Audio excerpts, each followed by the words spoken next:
Let me start with a simple question. Why does it feel like you're running but standing still? You're working, you're earning, you're trying to save money, but every month feels tighter. Groceries are up, fuel is up, insurance is up, rent is definitely up. And if you're trying to buy your first home, it feels like the goalpost keeps moving. Today, we're going to break this down properly, not emotionally, not politically, not reactively, but strategically, because rising cost of living isn't just pressure, it's a filter. And depending on how you respond, it either shrinks your future or builds it.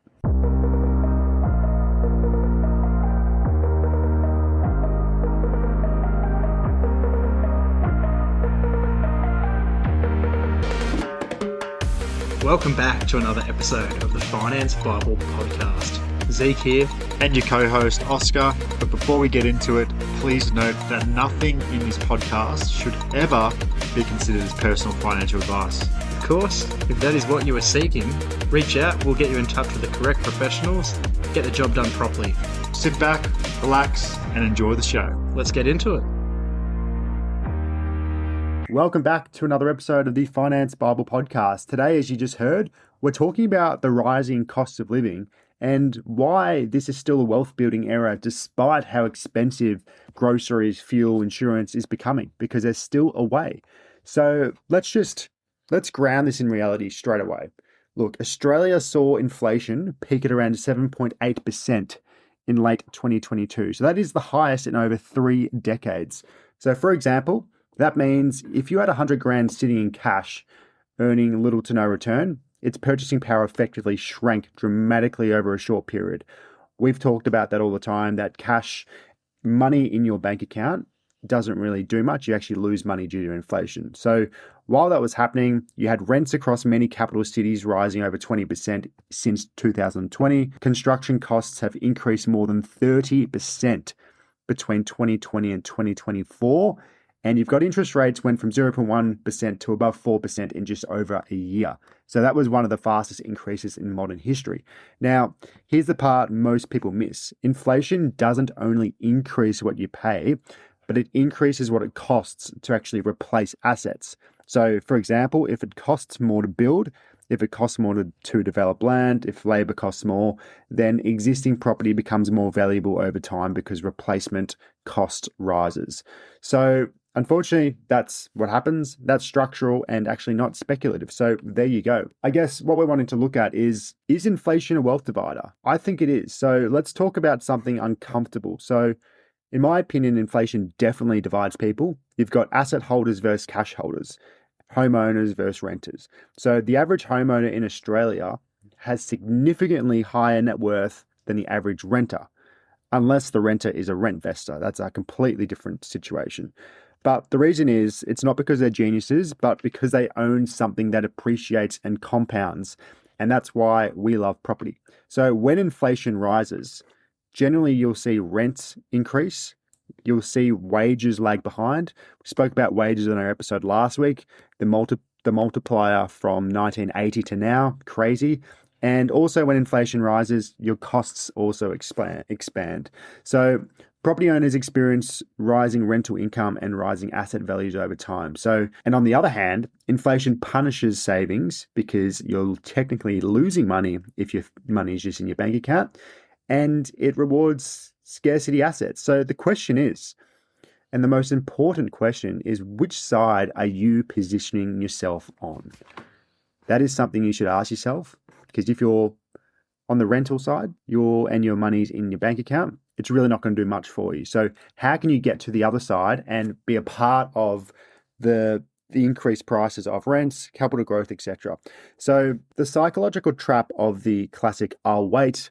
You've got many people who are saying, look, I'm just going to wait for the market to crash. I'm going to wait for interest rates to drop. I'm going to wait for this. 5, 10, 15, 20 years later, you're still waiting. So people say you've got to time the market, but realistically, if you're purchasing in a A-grade area, which over time has all the drivers, everything ticks the boxes, you just got to get in the market and just get in there, because exposure over time will outweigh timing the market.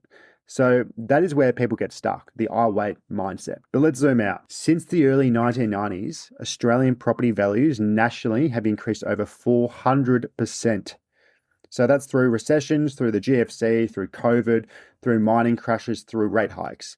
There has never been a smooth runway and only disciplined entry points. And here's the dangerous part of waiting. The longer you delay, the more inflation compounds against you. The cost of entry doesn't stay still while you hesitate.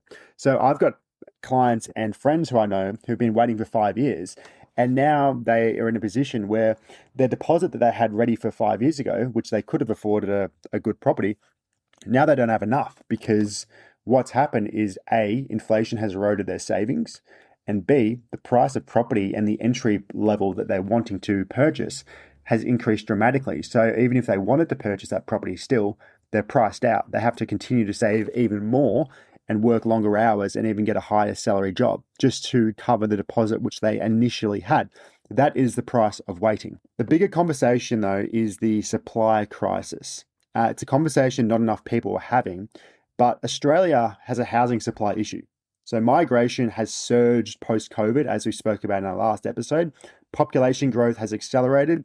Building approvals are lower than pre-2020 levels, and builders have collapsed due to cost blowouts. You see it on the news probably at least once a month that a builder has gone under. But at the same time, we have infrastructure spending has increased, urban sprawl expanding, demand staying elevated. So when demand outpaces supply, that's where long-term pressure on housing remains upward. That doesn't mean that prices will skyrocket overnight.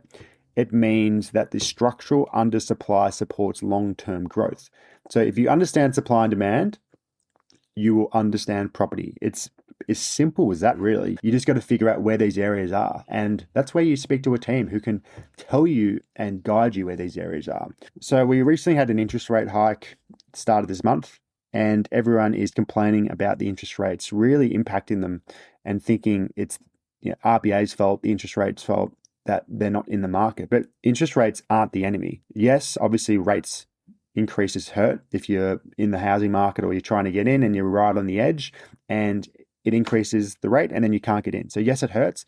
Yes, borrowing is more expensive, but historically the rates today are not extreme. Early 2000s, mortgage rates were above 7%. In the 90s, even higher. You're talking 10, 12, 14%. Obviously, times have changed and everything's a lot more expensive, but still, it was a lot higher than it was. And the main point I'm trying to say is, yet property still compounded over decades. So what matters isn't today's rate. What matters is, did you buy within your means? Did you build in buffers? Are you holding long terms? But rate cycles are temporary, but property cycles are long. And the main power lever is the income conversation. So this is where a lot of people avoid talking about. It's you can only cut so much out of your life. You might want to cancel Netflix, stop Uber Eats, skip holidays, but you can't shrink your way into wealth. So wage growth has hovered around generally 3 to 4% annually in recent years. So if inflation runs hotter than that, you technically feel squeezed. So the real lever becomes income expansion. How can you increase your income? How can you upskill? Are you good at negotiating, career mobility, side income? Do you want to build a business and be entrepreneurial? So the housing market isn't just about deposits, it's about income velocity. So increasing your earning capacity and then your borrowing capacity follows. So if you're a couple and you're both on good incomes, that's great. If you're single and you're struggling and you technically need another borrower to go into the property with you, you may want to look at a friend, a family member, or someone who you trust who is in the same boat. If you guys merge together, then your borrowing capacity drastically increases, and then you can get into the property market earlier than you normally would. I've got many friends and clients who have actually done this in the past to get into their first property.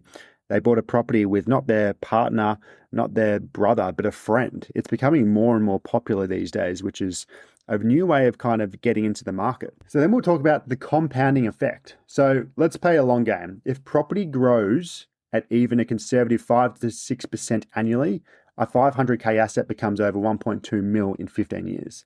That is compounding. Now think about the rent. If rent rises 4 to 6% annually, over 15 years, you pay significantly more with nothing to show at the end. Renting isn't wrong, but long-term renting during inflation means absorbing increasing costs without owning the appreciating asset. So assets compound, rent compounds, but as well as that, delay compounds. So the next point is scarcity thinking versus strategic thinking. Rising cost of living creates fear. Fear creates short-term decisions, and short-term decisions destroy long-term compounding.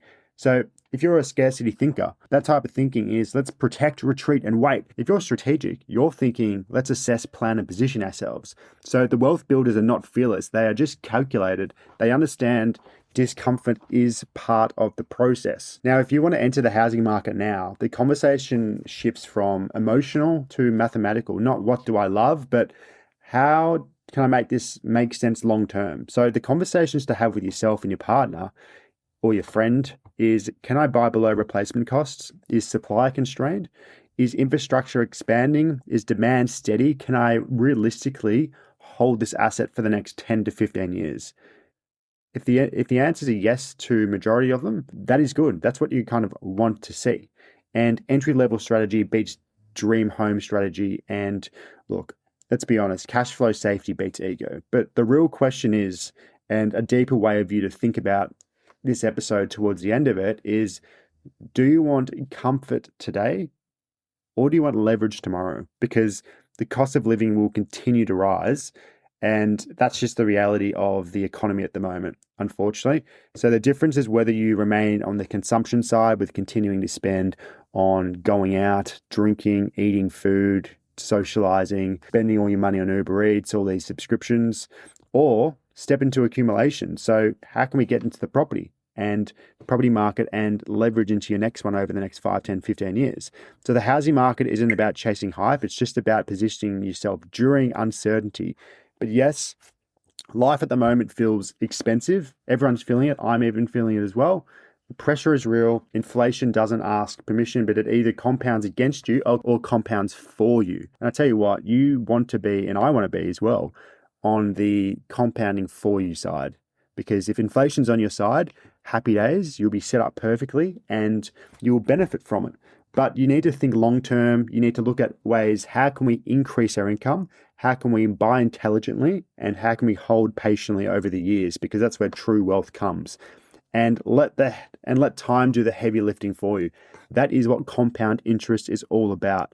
So if you have any questions about this episode, drop them in the comments or respond to us on Instagram.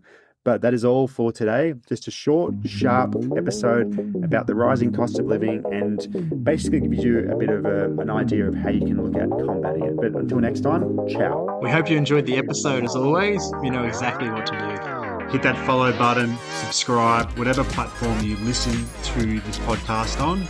Also share it to friends, families, co-workers, whoever you think may benefit from it. But unfortunately, it's the end, and we'll see you next week.